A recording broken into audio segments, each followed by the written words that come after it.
Hi guys, பெங்களூரில் இருக்கேன். பெங்களூர்லேருந்து ரிட்டன் சென்னைக்கு ட்ராவல் பண்ண போகிறேன். லாஸ்ட் வீடியோஸ்லாம் பார்த்துருப்பீங்க. மைசூர் எக்ஸ்ப்ளோர் பண்ணிவிட்டு மைசூர்லேருந்து பெங்களூர் வந்தேன். ஸோ அந்த வீடியோலேயே வந்து சொல்லியிருப்பேன் பஸ் ட்ராவல் தான் இருக்க போகுது அப்படின்னு, பெங்களூர்லேருந்து சென்னை வரைக்கும். அண்ட் பார்த்தீங்கன்னா ஃபேஸ்லாம் பயங்கர டயர்டாக இருக்கும். காலையிலேருந்து மூணாவது விலாக் இன்றைக்கி. ஸோ எண்ட் ஆஃப் த டே செம்ம டயர்டாக இருக்குது. எனிவேஸ், நான் ரிட்டர்ன் சென்னைக்கு போகிறேன். அண்ட் பஸ்ஸில் தான் புக் பண்ணியிருக்கேன். அந்த பஸ் என்ன பஸ் அப்படின்னு பார்த்தீங்கன்னா, அதில் தான் வந்து ஒரு இன்ட்ரெஸ்டிங்கான விஷயமே இருக்குது. பெங்களூர் டு சென்னை ஆப்ரேட் ஆகிற எஸ்ஆர்எஸ் ட்ராவல்ஸுடைய நான் ஏசி ஸ்லீப்பரில் தான் இன்றைக்கி நான் ட்ராவல் பண்ண போகிறேன்.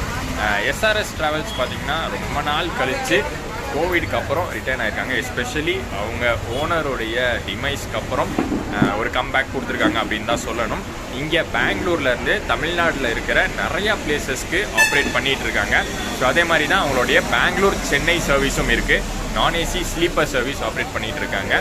அது ஒரு விஷயம் இருக்கட்டும். இன்னொரு இன்ட்ரெஸ்டிங்கான விஷயம் என்ன அப்படின்னா, இவங்க போட்டிருக்கிற ஃபேர் மண்டே நைட் இன்றைக்கி நான் ட்ராவல் பண்ணிகிட்டு இருக்கிறேன். 499 ருபீஸ் தான் போட்டிருக்காங்க. நான் ஏசி ஸ்லீப்பருக்கு 499 ருபீஸ் பெங்களூர் டு சென்னை அப்படிங்கிறது செம்ம லோ காஸ்ட்டு தான். பட் மண்டே நைட் அப்படிங்கிறதுனால அதை போட்டிருக்காங்க. அந்த காஸ்ட்டுக்கு சர்வீஸ் எப்படி இருக்குது அப்படின்னு பார்க்க போகிறோம். இன்னொரு விஷயம் என்னென்னா, அவங்க போட்டுக்கிற டைமிங் 10:30க்கு இங்கே கலாசிபாளையமில் கிளம்பி நெக்ஸ்ட் டே மார்னிங் 5 o'clock கோயம்பேடே ரீச் ஆகிடும் அப்படின்னு போட்டிருக்காங்க. 6.5 hours இதை அச்சீவ் பண்ணணும் அப்படின்னு போட்டிருக்காங்க. ஸோ இதெல்லாம் நடக்குதா அப்படின்னு பார்க்க போகிறது தான் இன்றைக்கி ட்ராவலோடைய இன்ட்ரெஸ்டிங்கான பாட்டு. இப்போ நான் எங்கே இருக்கேன் அப்படின்னு பார்த்தீங்கன்னா, எஸ்ஆர்எஸ் ட்ராவல்ஸோடைய ஆஃபீஸில் இருக்கேன். கலாசிபாளையமில் இவங்களோட ஆஃபீஸ் இருக்குது. பார்த்தீங்கன்னா நல்லா பெருசாகவே தெரியும். நான் காட்டுறேன். ஃபஸ்ட் அதை காமிச்சிட்டு அதுக்கப்புறம் பஸ் வந்ததுக்கப்புறம் நம்ம ட்ராவல் வ்ளாகை ஸ்டார்ட் பண்ணலாம்.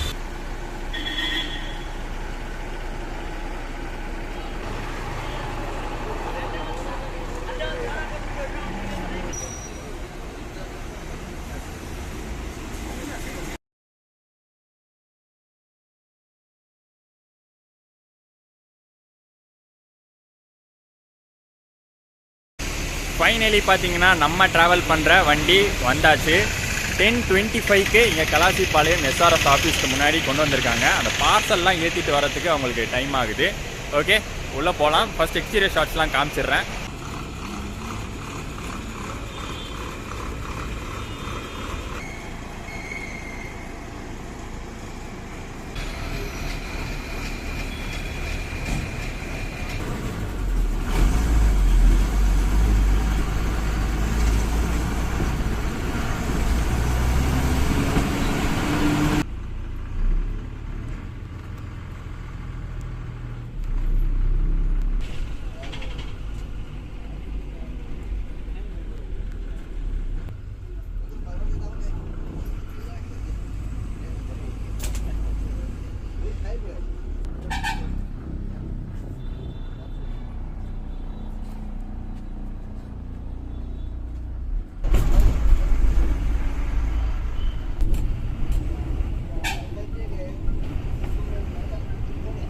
என் சீட்டுக்கு வந்தாச்சு.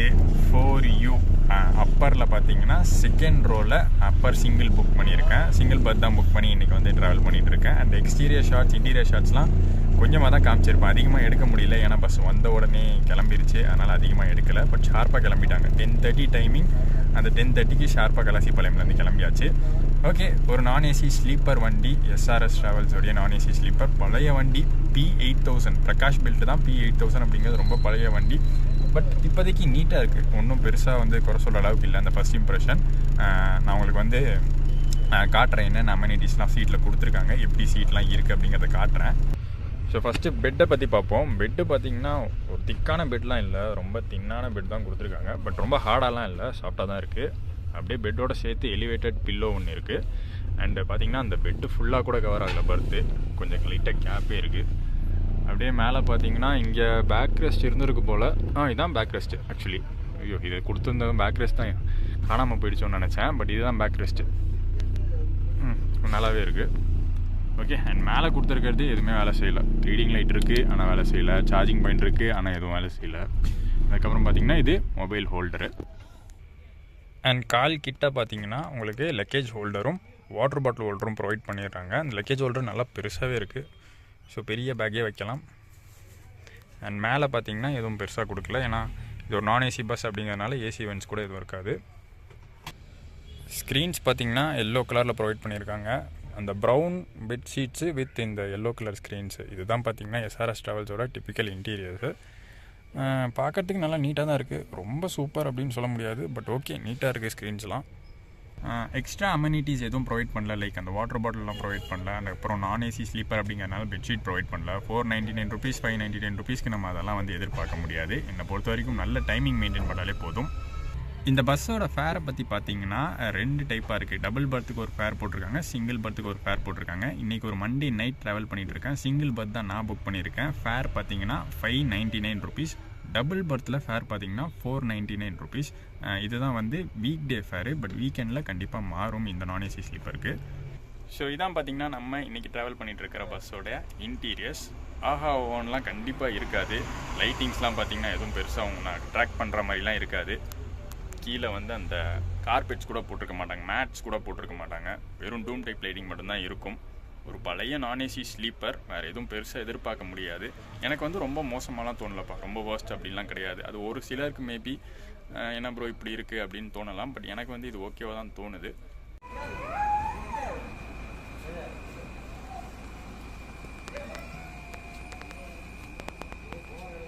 வில்சன் கார்டன், அதாவது சாந்தி நகரில் பார்த்தீங்கன்னா எஸ்ஆர்எஸ் ட்ராவல்ஸோடைய பார்க்கிங் இருக்குது, ப்ளஸ் இங்கே பெரிய ஆஃபீஸும் ஒன்று இருக்குது. ஸோ இங்கே நிறுத்தி பார்சல்லாம் ஏற்றிக்கிட்டு இருக்காங்க ஒரு 10 நிமிஷமாக.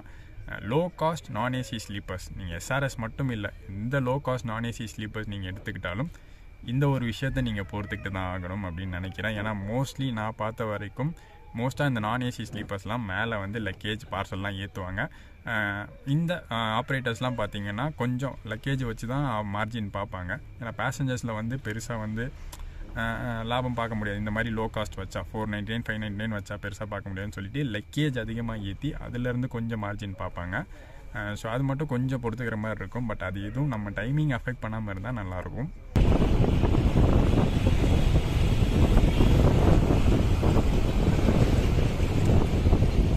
கேபின் ரைடை பொறுத்த வரைக்கும் அலோவ் பண்ணுவாங்களா இல்லையான்னு தெரியாது, கொஞ்சம் டவுட்ஃபுல்லாக தான் இருக்கேன். பட் அத்திபேலை தாண்டி போய் நான் கேட்டு பார்க்குறேன். அப்படியே அலோவ் பண்ணாலும் எவ்வளோ தூரம் பண்ண முடியும்லாம் எனக்கு தெரியாது. கண்ணை பார்த்தீங்கன்னா தெரியும், ஆல்ரெடி தூக்கம் வந்துருச்சு. அத்திபேலை தாண்டி நான் கேட்டு பார்க்குறேன். அதுக்கப்புறம் வந்து கேபின் ரைடு இருக்காங்கிறத அப்டேட் பண்ணுறேன். கொஞ்ச நேரம் நல்லா தூங்கிட்டேன். அதுக்கப்புறம் வந்து ரொம்ப நேரமாக ஒரே இடத்துல பஸ் நின்றுட்டுருக்கேன்னு எந்திரிச்சு பார்த்தேன். அப்போ பார்த்திங்கன்னா கிருஷ்ணகிரி தாண்டி ஏதோ ஒரு இடத்துல அவங்க பார்சல் ஏற்றுற வேலையை பார்த்துட்டு இருந்தாங்க. ரொம்ப நேரமாக அந்த பார்சல் ஏற்றிட்டு இருந்தாங்க. கிருஷ்ணகிரி தாண்டி பர்கூர் அப்படிங்கிற இடம் உங்களுக்கு தெரியும்னு நினைக்கிறேன். அந்த பர்கூரில் ஹைவேலேருந்து கொஞ்சம் தூரம் ஏதோ ஒரு சந்துக்குள்ளே அவங்களுடைய பார்சல் ஆஃபீஸ் இருக்குது. ஸோ இங்கே பார்த்தாலே தெரியும் இந்த வீடியோவில். ஸோ அங்கே பார்த்தீங்கன்னா ஒரு அரை மணி நேரத்துக்கு மேலே டைம் வேஸ்ட் ஆகிடுச்சு பார்சல் ஏற்றுறதுலேயே. ரொம்ப நேரம் நிறுத்தியிருந்தாங்க. அங்கேயே வந்து ரெஸ்ட் ரூம் போகிறவங்களும் போய்க்கலாம் அப்படின்னு சொன்னாங்க. ப்ராப்பர் ரெஸ்ட் ரூம் ஃபெசிலிட்டிஸ்லாம் இல்லை. லேடிஸ் யாராச்சும் இந்த பஸ்ஸில் வந்தால் ரொம்பவே கஷ்டமாக தான் இருக்கும். அதுக்கப்புறம் பார்த்தீங்கன்னா அங்கேருந்து வண்டி ஸ்டார்ட் ஆனதுக்கப்புறம் எனக்கு தூக்கம் வரலன்னா கொஞ்சம் நேரம் முன்னாடி உட்காந்துக்கிறேன்னு சொல்லி எப்படியும் நம்ம கேபின் ரைட் ஒரு 10 to 15 minutes of cabin ride பண்ணேன்.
Good morning ice.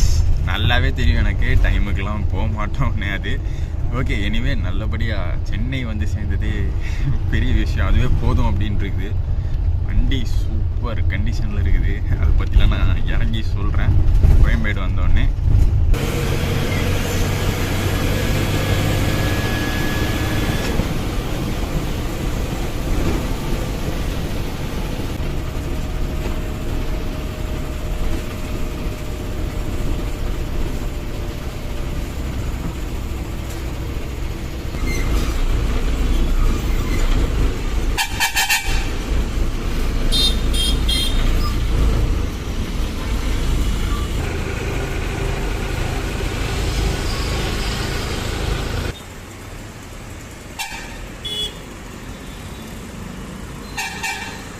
கோயம்பேடு வந்து இறங்கியாச்சு.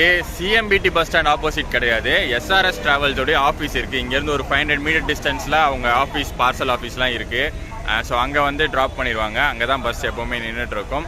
அண்டு ஜேர்னியை பொறுத்த வரைக்கும் 1.5 hours டிலே. 5 மணிக்கு கோயம்பேடு டைமிங் போட்டுருந்துச்சு, 6:30க்கு கரெக்டாக ரீச் பண்ணியிருக்கோம்.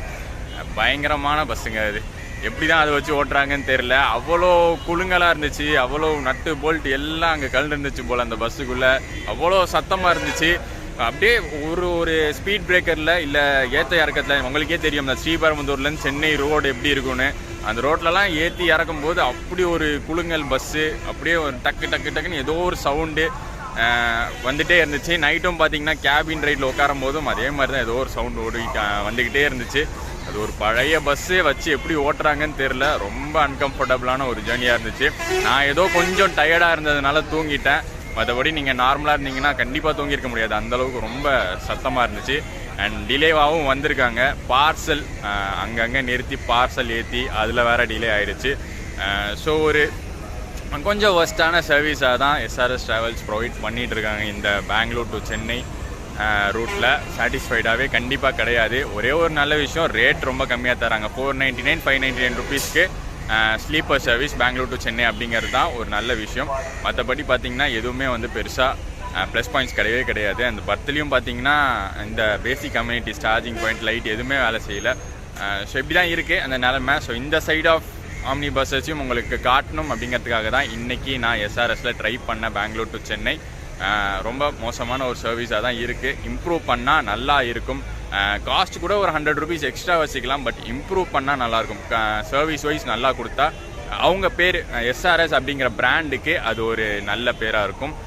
ஓகே, அந்த வீடியோ பிடிச்சிருந்தா மறக்காமல் லைக் அண்ட் ஷேர் பண்ணிடுங்க. ரேட்டிங் மறந்துட்டேன் பாருங்கள். ரேட்டிங் வந்து வேர்ஸ்டான ரேட்டிங் தான். 7 out of 10 தான். அந்தளவுக்கு மோசமாக இருந்துச்சு. நான் இவ்வளோ கம்மியாக ரீசெண்ட் டைம்ஸில் எந்த பஸ்ஸும் கொடுத்ததில்லை.